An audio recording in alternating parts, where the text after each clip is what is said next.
जानकारी हम लेते हैं। इनका जन्म 30 जून 1950 को उत्तर प्रदेश की जिला मुजफ्फरनगर के बरला में हुआ और मृत्यु अभी पिछले महीने में हुई है, उनकी नवंबर में हुई है 2013। ये बहुआयामी प्रतिभा संपन्न रचनाकार है। दलित साहित्य में एक जाना माना नाम, केवल दलित साहित्य ही नहीं बल्कि विश्व साहित्य में एक जाना माना नाम यदि किसी का लिया जाता है तो वो है ओम प्रकाश वाल्मीकि।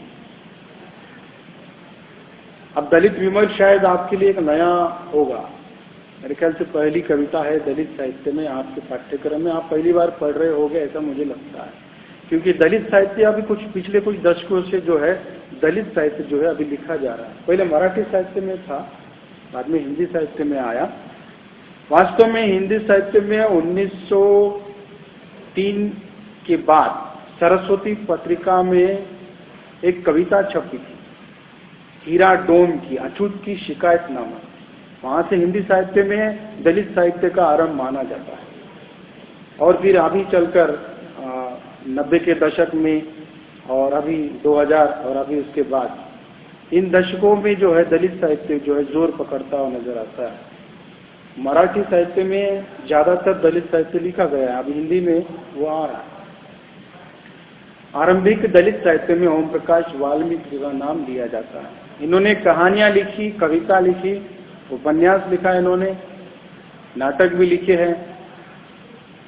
यह एक अच्छे अभिनेता भी है और दिग्दर्शक भी है। लगभग 60 नाटकों में इन्होंने अभिनय किया और नाटकों का दिग्दर्शन भी किया है।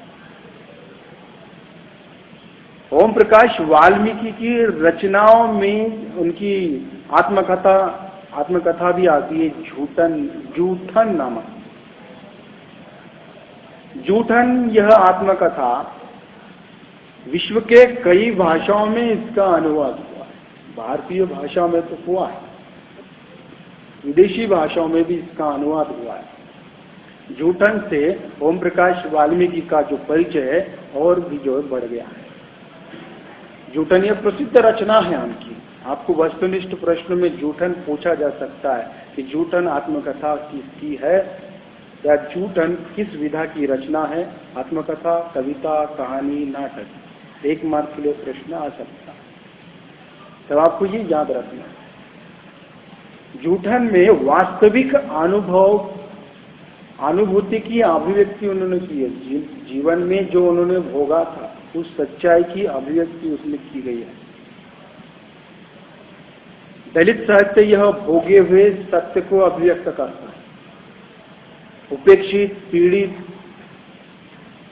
घृणा, शोषण जिनका हुआ है, जो घृणा से गुजरते हुए आए हैं, जिनका अपमान पद पद पर हुआ है हजारों सालों से, जिनका शोषण हर स्तर पर किया गया है, ऐसा दलित समाज। उस दलित समाज को साहित्य के माध्यम से हम तक पहुंचाने का काम जो है कई साहित्यकारों ने किया, उसमें से एक है ओम प्रकाश वाल्मीकि। जब हम साहित्य पढ़ते हैं तो हमारे भीतर जो है रोए खड़े होते हैं, आंखों से आंसू निकलने लगते हैं, क्रोध से मोतियां हम खींच लेते हैं, किसी वस्तु पर उसका प्रहार कर कर क्रोध को प्रकट करने की कोशिश करते हैं। ऐसा दलित साहित्य। दलित साहित्य मनुष्य को मानव बनने की प्रेरणा देता है, मनुष्य को, पत्थर दिल मनुष्य को संवेदनशील बनाता है। वास्तव में दलित साहित्य यह मनुष्य का ब्रेन वॉश करता है। जिस परंपरा, जिन संस्कारों से लेकर हम आप तक चले आए हैं, उन संस्कारों की धज्जियां वो उड़ा देता है। वो जिन अपमानों को, जिस दर्द को सहते हुए आए हैं, वो ईश्वर की सत्ता मानने से ही इनकार करते हैं, क्योंकि ईश्वर उनके लिए है ही नहीं, ईश्वर के द्वार उनके लिए थे ही नहीं, कभी द्वार खुलते ही नहीं थे। मराठी में महाडचा चौदार तळाव सत्याग्रह, काळाराम मंदिर प्रवेश, ऐसी घटनाएं आपको पता है? मंदिर में प्रवेश नहीं, घर में अच्छा पकवान नहीं पका सकते दलित, घर में बिजली नहीं जला सकते, बिजली तो थी नहीं, दिया भी जलाने के लिए तेल भी कहां से आएगा।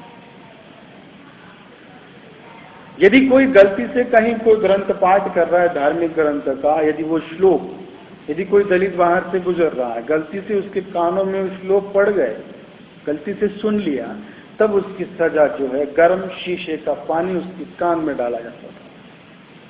ये दलित तो उनकी सच्चाई है, इतिहास जब आप पढ़ोगे। झाड़ू पीछे बांधना, गले में मटका बांधना, क्योंकि नीचे थूक नहीं सकते, थूकना है तो उसी मटके में थूको, झाड़ू पीछे बांधना पड़ता है। यदि कोई सवर्ण या पंडित या ब्राह्मण दिखाई देता है सामने, तो पैरों में जूते हैं या चप्पल जो भी है, तो उसे उठाकर सर पे रखना है और उसे नमस्ते उमस्ते जो भी राम राम है, तो वो सब करते हुए नीचे गर्दन करके जाना है। ये उस समय था, छूत अछूत था, जाति भेद यह परम उसका उत्कर्ष हो गया था। आज कम दिखाई देता है, स्टैंडर्ड रूप में आज थोड़ा सा बदल गया है। हमें बाहर से आज जाति व्यवस्था नहीं दिखती है, लेकिन भीतर से हम कट्टर जातिवादी बन गए हैं। मनुष्य आज अपने आप को कितना भी सभ्य समझने क्यों न लगे, हम पढ़ाई लिखाई करते हैं ऊंचे से ऊंचे स्तर की, अपने आप को पढ़ा लिखा कहते हैं, भौतिक स्तर पर हमारा विकास हो चुका है हर स्तर में विज्ञान के आने के कारण, इसलिए हम जो है अपने आप को जो है सभ्य मानने लगे। रहन सहन, खाना पीना सब कुछ स्टैंडर्ड लेवल का चल रहा है, मानक स्तर का। लेकिन जब तक मनुष्य के भीतर सभ्यता नहीं आएगी, बाहर से हम सभ्य हो गए, मनुष्य जब तक भीतर से सभ्य नहीं होगा तब तक वास्तविक विकास नहीं हो सकता। इसलिए हम पीछे हैं। इसलिए आज डॉलर की कीमत 63-64 रुपए में है, 64 रुपए में $1। जब तक हमारे मानसिक विकास नहीं होता तब तक हम आगे नहीं बढ़ सकते। उसमें से एक कारण, मैं वर्ण व्यवस्था के संदर्भ में बात करूंगा। 4 वर्ण हैं हमारे, कौन कौन से हैं?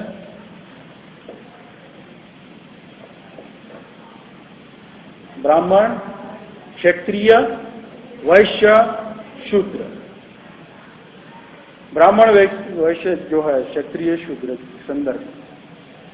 ब्राह्मण का जन्म यह ब्रह्मा के मुख से हुआ है, ऐसा कहा जाता है। हमारे धार्मिक ग्रंथों में, मनुस्मृति में ऐसा कहा गया है, ब्रह्मा के मुख से हुआ ऐसा कहा। क्षत्रिय का जन्म यह भुजा और बाहु से हुआ ऐसा कहा। वैश्य का जन्म पेट से, अब ये विवादास्पद है, कोई कहता है जान से हुआ, कोई कहता है पेट से हुआ, हम पेट से मानेंगे। शूद्र का जन्म पैर से हुआ। अब ये जन्म बताए गए हैं कार्य के अनुसार, बाद में इसके संदर्भ में हम चर्चा करते, विमर्श करते हैं। अब सबसे पहले तुलसीदास का में हम जब रचना पढ़ते हैं, हम तुलसीदास का रामचरितमानस या उससे पहले की जो रचनाएं हैं उसमें हम देखते हैं वर्ण व्यवस्था का निर्माण इसलिए किया गया था कि समाज को सुचारू रूप से चलाया जाए। कविता को समझने के लिए पृष्ठभूमि समझना बहुत जरूरी है। हम पढ़ते हैं केवल परीक्षा के लिए, हमें परीक्षा के लिए नहीं बल्कि सर्वांगीण विकास के लिए हमें पढ़ना चाहिए। हमारा ब्रेन वॉश होना चाहिए, तब पढ़ाई होती है। समाज को सुचारू रूप से चलाने के लिए समाज को 4 वर्गों में विभाजित कर दिया गया।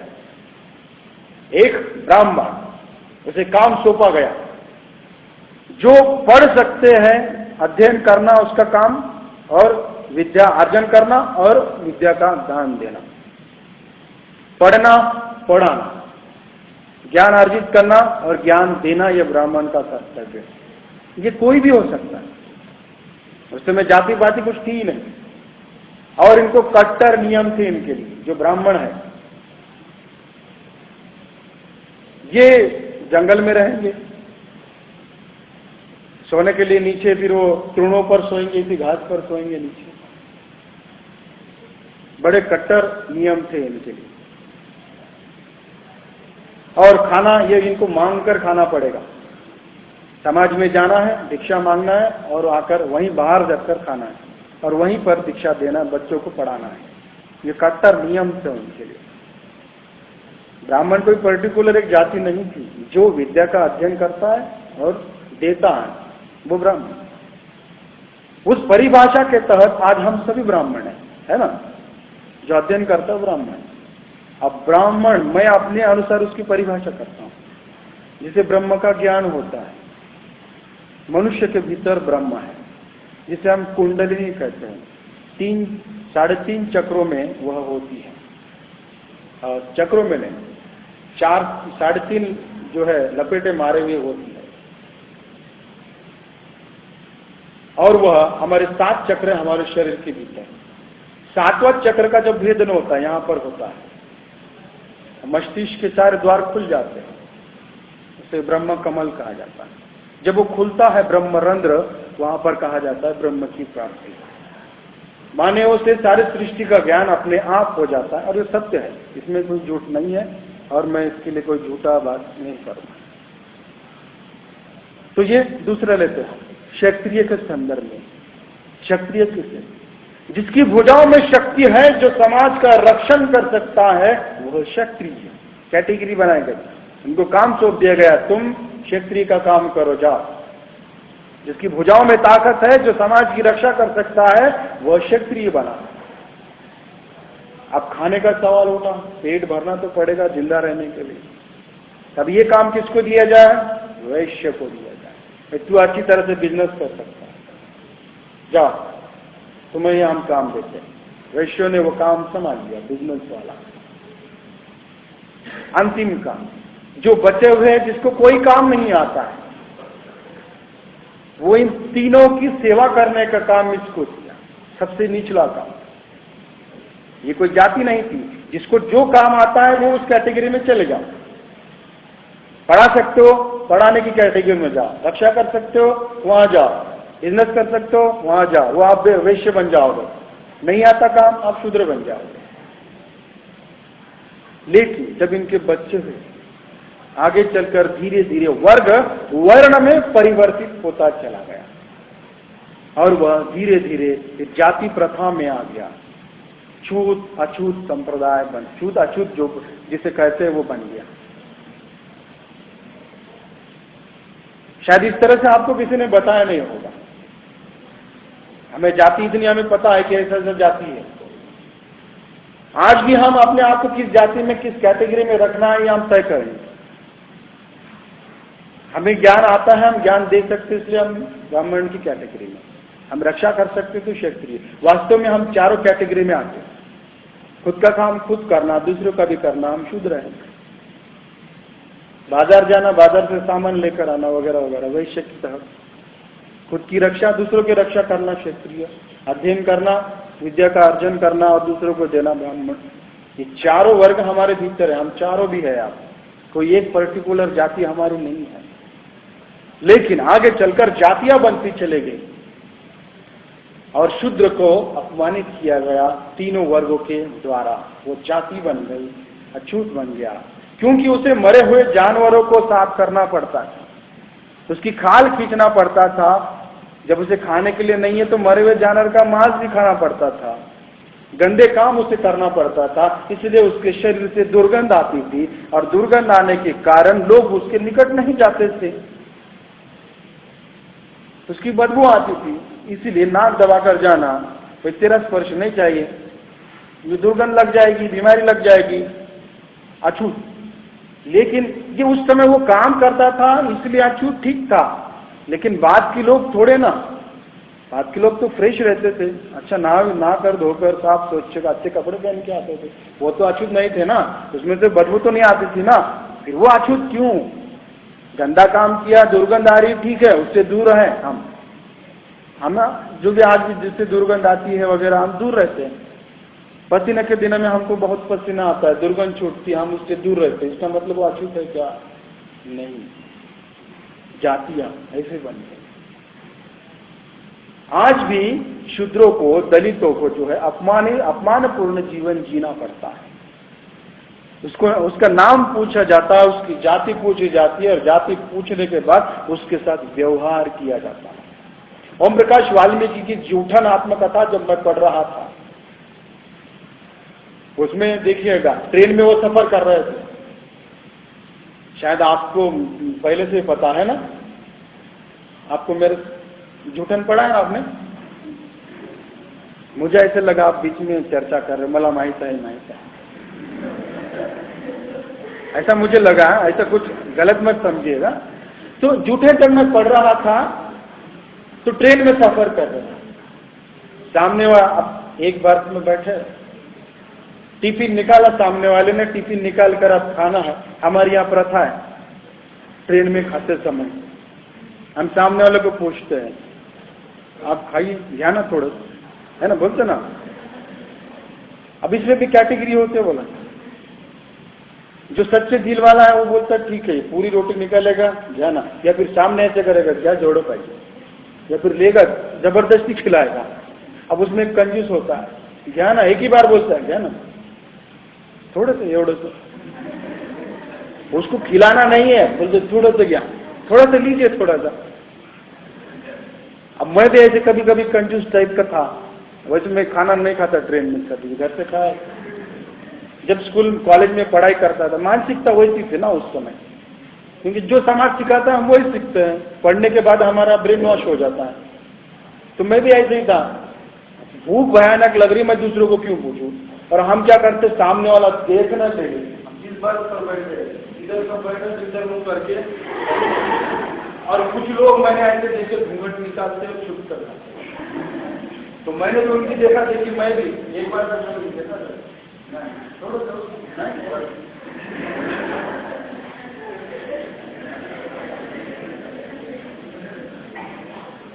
अच्छा होता है, दो तीन टाइप के लोग होते हैं। अब इसमें ये टाइप कुछ अलग तरह का टाइप हो रहा था। अब ट्रेन में वो बैठा है, टिफिन निकाला, सामने ओम प्रकाश वाल्मीकि बैठे हैं, अब टिफिन के निकाल कर खाना, और उनको पूछ रहे हैं आपकी जाति क्या है। जैसे ही ओम प्रकाश वाल्मीकि ने अपनी जाति बताई, उसने टिफिन अपने आप मतलब बंद कर दिया और अपने साइड में जो वो खाना शुरू कर दिया, उसके बाद भी करना बंद कर दिया। जाति का अपमान यदि हमारे साथ ऐसा कोई करता है तो हमें कितना बुरा लगेगा। कहा जाता है ना कि मार अपेक्षा शब्द का मार, है ना, शब्द का वार जो है बहुत जबरदस्त होता है। हम जब बड़े, बचपन में मार समझता है, शब्द का वार नहीं समझता, बड़े होने के बाद शब्द का मार समझता है। मारने के बाद तो आदमी भूल जाएगा, 1 महीना 2 महीने में, शब्द का वार जिंदगी भर नहीं भूलता है, बहुत जोर से चुभता है वो। तो वो बेचारे तो हजारों साल से सहते आए हैं, कैसे सह रहे होंगे। ओम प्रकाश वाल्मीकि की एक लव स्टोरी बताता है।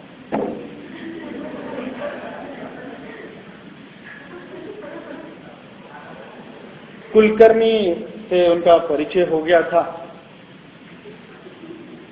मैं किसी जाति का विरोध नहीं कर रहा हूं, न किसी से कोई बैर है अपना, जो है वही मैं बता रहा हूं, इसलिए किसी को कोई बुरा मानने की जरूरत नहीं। हमारे कक्षा में कोई ब्राह्मण छात्र है तो अपने आप को अपमानित समझने की कोई जरूरत नहीं, क्योंकि पहले के लोग ऐसे थे, उन्होंने ज्ञानेश्वर को तो नहीं छोड़ा, तुलसीदास ब्राह्मण थे उनको नहीं छोड़ा, जो अच्छा काम करते उनको नहीं छोड़ा ना, वो भी ब्राह्मण थे ना।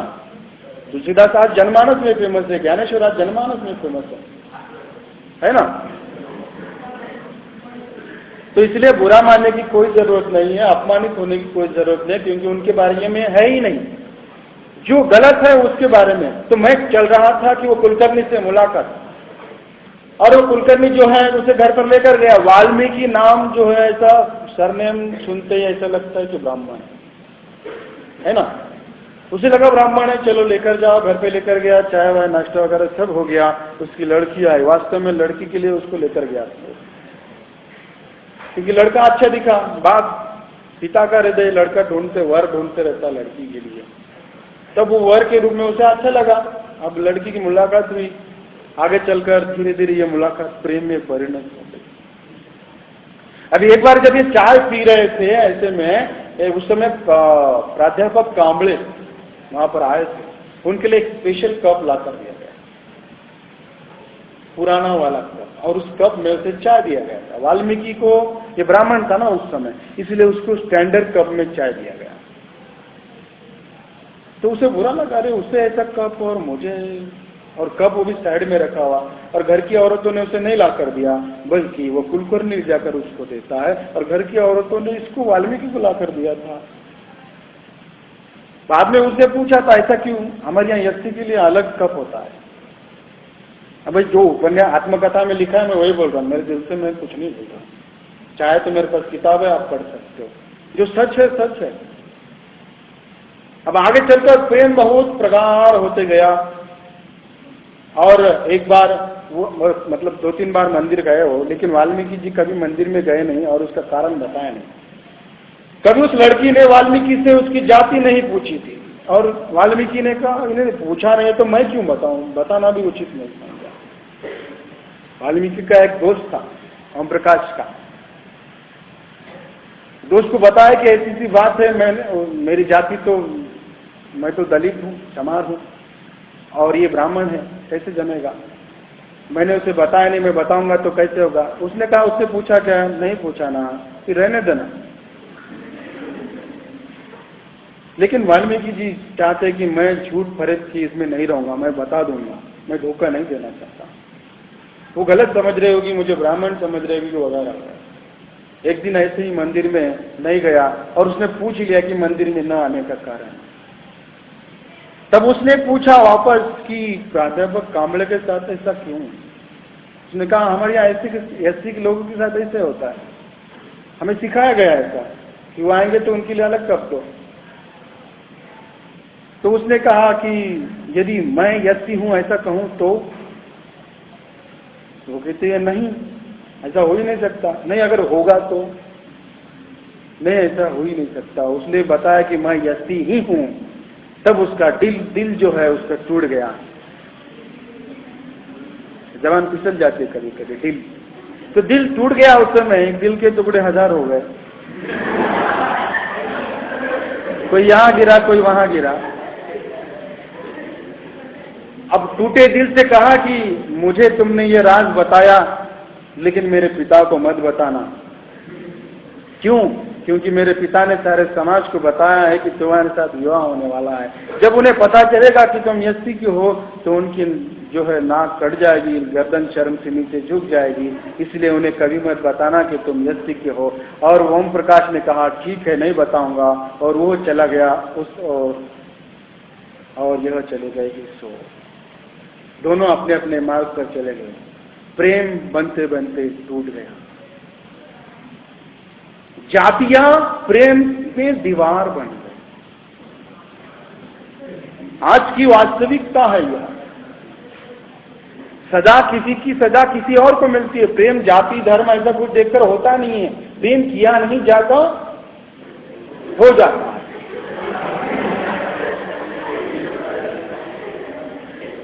ऐसा मैं नहीं बोलता, मैंने फिल्म में ऐसा सुना। अब मैं आपके कक्षा में नहीं हूं, वरना मेरे किस्से आपको सुना देता मैं। मेरा भी किसी के साथ एक समय हो गया था, लेकिन वहां भी जाति आ रह गई।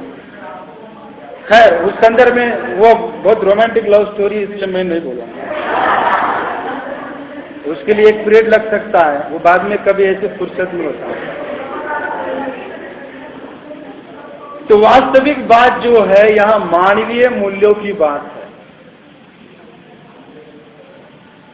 मनुष्य ने मनुष्य को मनुष्य की नजर से देखना चाहिए, मानव की नजर से देखना चाहिए। इस धरती पर केवल 2 ही जातियां, एक स्त्री और दूसरा पुरुष। न कोई धर्म न और कोई जाति संप्रदाय, कुछ भी नहीं है। स्त्री और पुरुष ये 2 ही है ना, आपको पता है ना, राइट? सही बोल रहा हूं एकदम पीछे? हाँ, उसको पता है ऑलरेडी, पहले से पता है। आप कक्षा छूटने के बाद जरूर उसको पूछेगा, पूरी हिस्ट्री बोल देगा।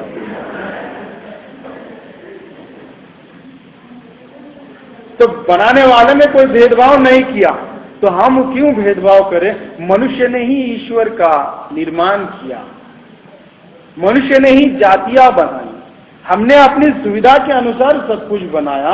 हम वास्तव में केवल मनुष्य है, मानव है, हमारा खून एक ही कलर का है, लाल कलर का। न हमारा नीला है, न पीला है, न हरा है, न केशरी कलर का है। नाना पाटेकर की फिल्म क्रांतिवीर देखी थी मैंने। वो एक पकड़ के लाता है किसी को और पत्थर उठाता है, मारता, अंगूठा फोड़ देता है, अंगूठा फोड़ गए जिसे घर देता, दोनों का अंगूठा फोड़ लेता, खुद का भी उसका भी, और दोनों को खून मिलाता और बोलता, बता इसमें से कौन सा है? हाँ बोल, बता इसमें कौन सा मुसलमान का है, कौन सा हिंदू का है, बोल। उसका सारा नशा उतर जाता है। तो जब हमारा सब ब्लड एक ही है, हम सब एक ही है, तो मनुष्य को मानवता की नजर से देखना चाहिए। दलित विमर्श यह मनुष्य को मानव बनना सिखाता है, मानवीय नजर से मनुष्य को मानव की दृष्टिकोण से देखना सिखाता है, वह ब्रेन वॉश करता है। पत्थर हृदय को संवेदनशील बनाता है। ऐसा ही इस कविता में, श्रेष्ठ कविता में, ओम प्रकाश वाल्मीकि का एक दोस्त उससे उनकी जाति पूछता है। वो जाति पूछने के बाद यहां पर वो अपने आप को हीन समझने लगता है, हीनता बोध उसके भीतर आती है, क्योंकि जाति पूछने के बाद उसके साथ दुर्व्यवहार किया जाएगा, उसे उपेक्षित रखा जाएगा, उसे अलग रखा जाएगा। वो हीनता बोध उसके भीतर, कॉन्फिडेंस कम हो जाता है।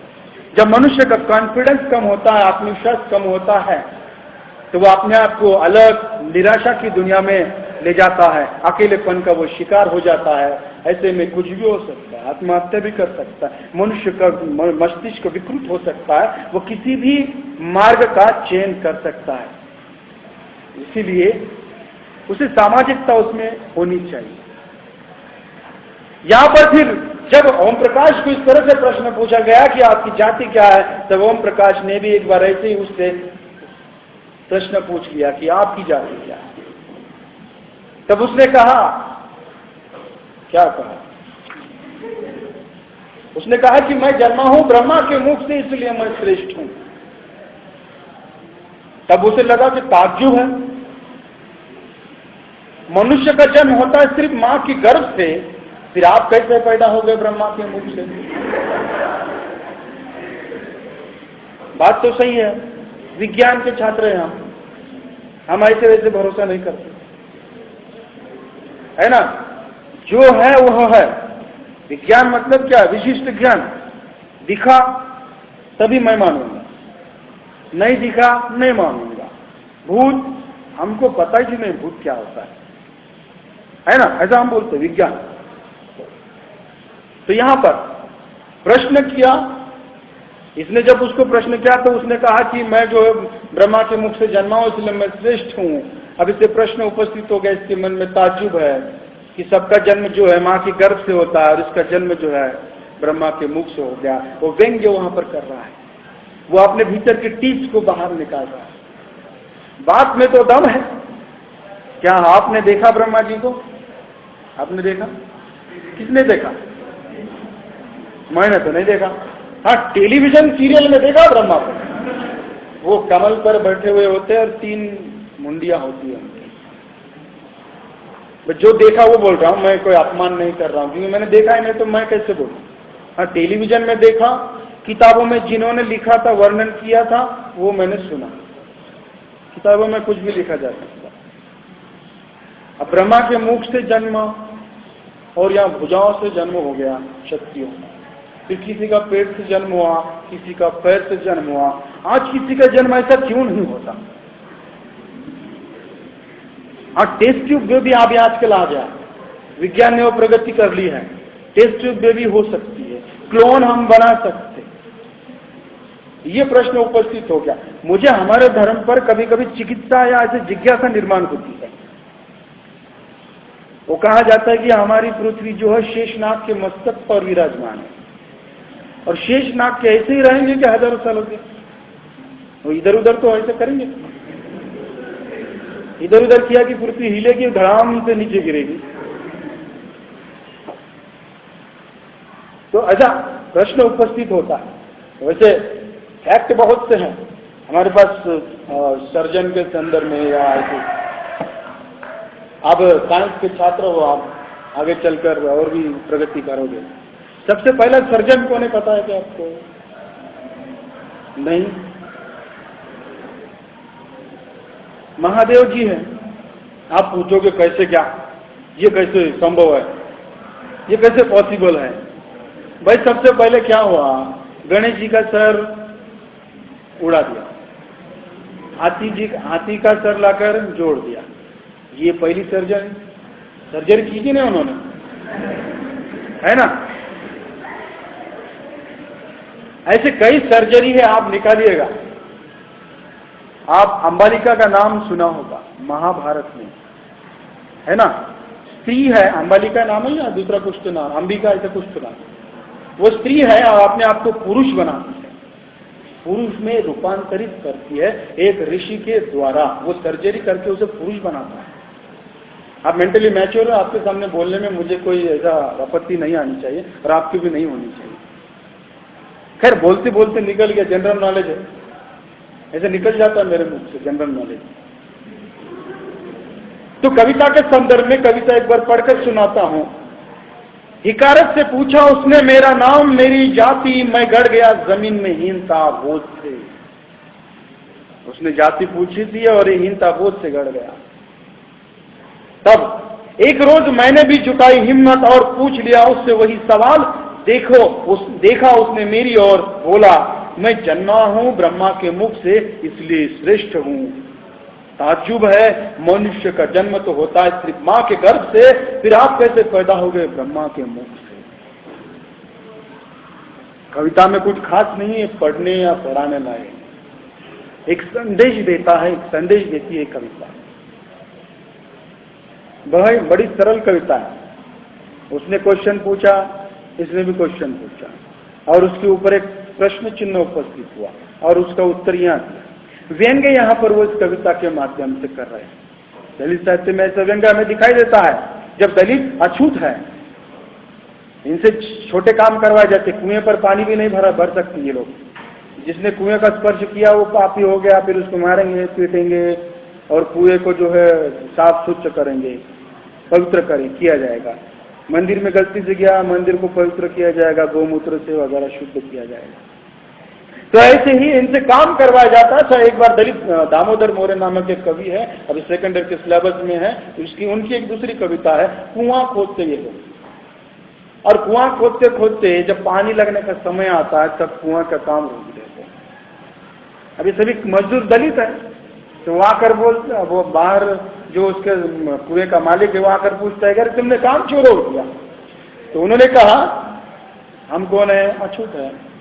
अगर हम अभी पानी खोदेंगे तो पानी का स्पर्श हमसे हो जाएगा, पानी अछूत हो जाएगा, फिर आपके काम का नहीं रहेगा, इसलिए हमने काम रोक दिया। तो ऐसा व्यंग्य और मजाक भी इसमें उड़ाते हुए नजर आते हैं। और जब दलित साहित्य में वो मजाक उड़ाता है तो उसको थोड़ा सा तो क्या कहेंगे, सहानुभूति मिल जाती। वास्तविक दलित ये नहीं चाहता, जाति भेद नहीं करना चाहता। वो चाहता है कि सब मिलजुल कर रहे, वो हमको मानव समझे, क्योंकि उनको मानव से भी बदतर जानवर के जैसा समझा गया था। मंदिर में प्रवेश नहीं, मुक्ति पर्व नामक अभी पाठ्यक्रम में एक उपन्यास है, उसके उपन्यासकार मोहनदास मिश्रा। उसमें एक पात्र है, वो मंदिर में जाता है, हिंदू लड़का और एक मुस्लिम लड़का, दोनों दोस्त और मंदिर में जाते हैं, शिव मंदिर में। जैसे मंदिर में गए वहां पर पुजारी आता है, शिवानंद शर्मा नामक। वो देखता है, उससे पूछता है तेरा नाम क्या है? वो कहता है सुनील। सरनेम क्या है? सरनेम नहीं है। कुछ तो होगा, नहीं है। कहाँ रहता है इतना बता? वो कहता है चमार टोले में। जैसे चमार टोला वो सुनता है, उससे गुस्से से आग बबूला हो जाता है और उसे डायलॉग कहता है, वो संवाद भारी डायलॉग। एक मांस काटने वाला और दूसरा मांस छीलने वाला, एक मांस काटने वाला, एक मांस खींचने वाला। हे भगवान तुमने हमारा मंदिर भ्रष्ट कर दिया। और उसे वहां से हकाल दिया जाता है दोनों को। मानवीयता के दृष्टिकोण से यदि हम देखते हैं कि हमारे साथ यदि ऐसा कोई बर्ताव करता है तो हमें कितना बुरा लगता है, बहुत बुरा लगेगा। हमें इस बात की अनुभूति तब होती है जब बड़े लोगों की पार्टियों में या कोई बहुत बड़ा हीरो या बहुत बड़ा नेता आ रहा है और वहां से भी बड़े बड़े लोग हैं, ऐसी इसमें जब हम जाते हैं तब सिक्योरिटी गार्ड हमें धक्के मारकर ऐसे भगा देता है। तब हमें पता चलता है कि अछूत होने का अनुभव क्या है। मुझे धक्का मारा, फिर रात भर सोता नहीं आदमी, मला धक्का दिला, ऐसा होता है। यहाँ पर ऐसे यहाँ जब ईद फेस्टिवल हुआ था हमारे यहाँ, शाहरुख का आए थे, वहां शाहरुख खान, दूसरे हीरोज आए थे, तो मैं नहीं जा रहा था, बैरिकेड के पास बाजू में था, आप घुसना बोला भीतर। एक आया वहां पर पुलिस, मैंने कहा मैं यहाँ पढ़ाता हूँ, लेक्चरर हूँ, धक्के मार के कर दिया। पहले आने को क्या हुआ तुझे? तो ऐसे अनुभव जो है आते रहते हैं, ऐसे बड़े बड़े किस्म के अनुभव आते रहते हैं। मैं फेसबुक पर अक्सर होता हूँ और फेसबुक पर एक चैटिंग, समय है क्या हमारे पास?